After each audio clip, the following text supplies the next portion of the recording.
Bonjour Jacques. Bonjour. Vous avez choisi de titulariser Baptiste Serin à la mêlée avec Antoine Dupont comme remplaçant. Comment vous avez fait ce choix? Très simplement, Baptiste Serin a fait un très bon début de saison. Euh, donc, il a accumulé pas mal de matchs depuis le début de la saison. Il a été titulaire chaque fois. Il a fait des prestations de qualité. Dupont a repris tardivement.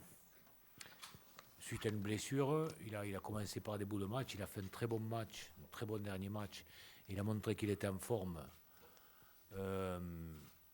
Sur la dernière prestation qu'il a faite, mais on a préféré le scénario avec quelqu'un qui a accumulé un petit peu plus d'expérience et un autre garçon qui peut rentrer en cours de match et peut débloquer des situations peut-être si besoin est.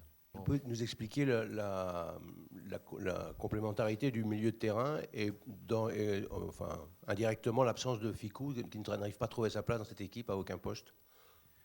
Ben, il a trouvé, il est sur l'équipe, hein, il est remplaçant. Effectivement, il y a plusieurs solutions au centre du terrain. Effectivement, Gaël Ficou fait un bon début de saison. Physiquement, il est bien.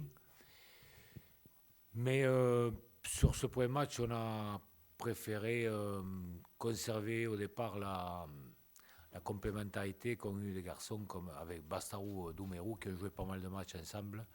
Et donc, on a privilégié un petit peu la complémentarité en début de tournée. Le choix de Maxime Médard à l'arrière plutôt que Benjamin Fall, est-ce que c'est aussi justement dans cette problématique du jeu au pied, avec deux ailiers, Penaud et Thomas, qui sont pas, sont pas des grands coups de pompe? Est-ce que Maxime, ça a été un paramètre pris en compte pour choisir plutôt Maxime que Benjamin? Oui, ça a été un paramètre surtout par rapport à l'adversaire, parce qu'on pense enfin, sur les dernières prestations, l'occupation du terrain a été primordiale.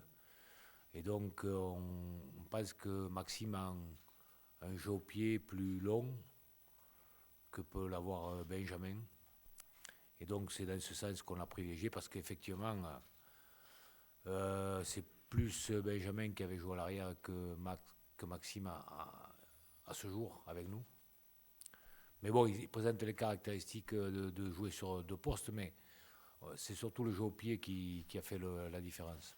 Qu'est-ce que tu attends de cette charnière Baptiste Serin, Camille Lopez? Camille, c'est l'ouvreur que tu voulais et cette fois est opérationnel. Qu'est-ce que tu attends des deux garçons? Ben, j'attends d'eux d'abord qu'ils trouvent, et j'espère qu'ils l'auront trouvé durant ces 2 semaines, une complicité, parce on a besoin de ça sur ces postes-là.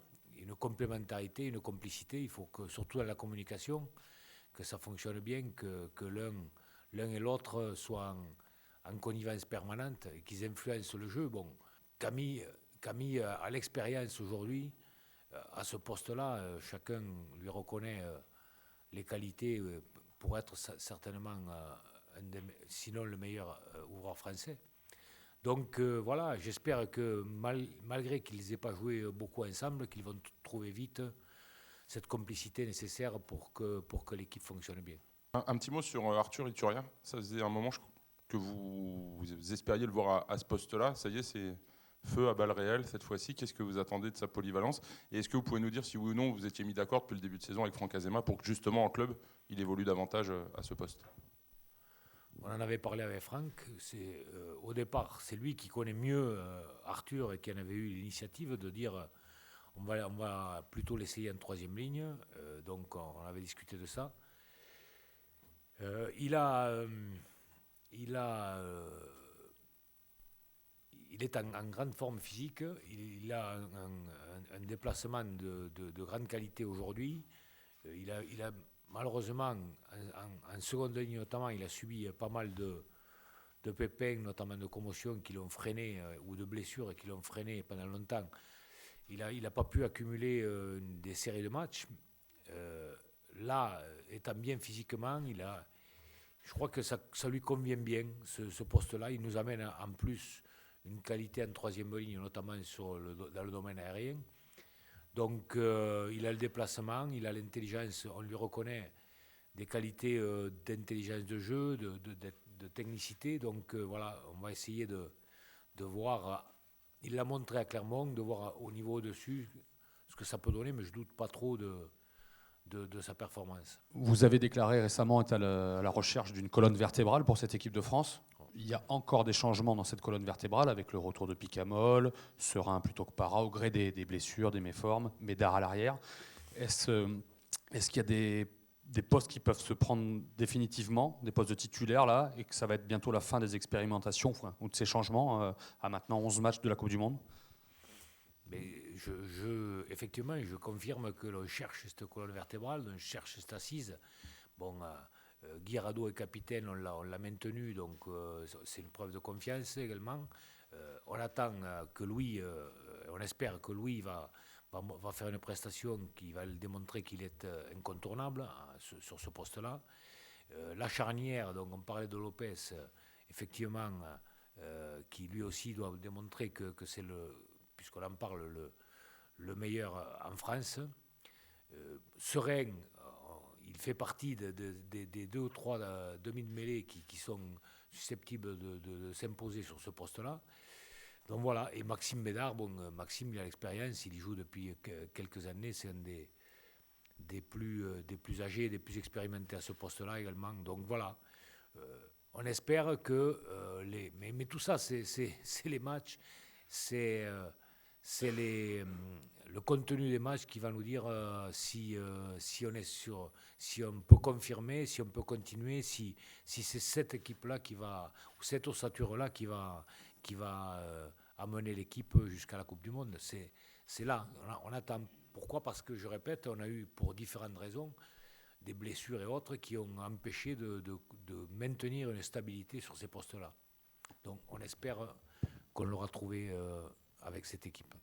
Jacques, est-ce que tu as le sentiment aussi que cette tournée peut vous servir à avoir enfin des certitudes et plus de confiance? On sent parfois un groupe qui hésite, qui alterne du bon et du moins bon, mais qui manque encore de certitude.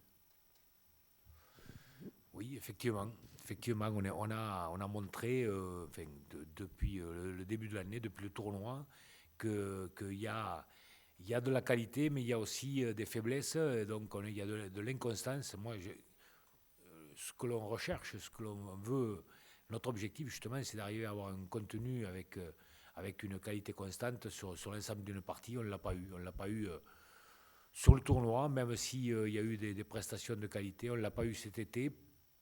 On a rivalisé pendant un moment, mais on n'a pas tenu la distance. Donc voilà, on espère d'une part avoir ce contenu de qualité, la victoire, parce que tout ce qu'on peut raconter dans cette équipe avec une ossature que l'on veut constituer, dans le contenu, la qualité du contenu, dans tout ce qu'on veut raconter, c'est la victoire qui va accélérer le processus. Donc voilà, il faut que l'on obtienne des victoires rapidement pour conforter tout ça.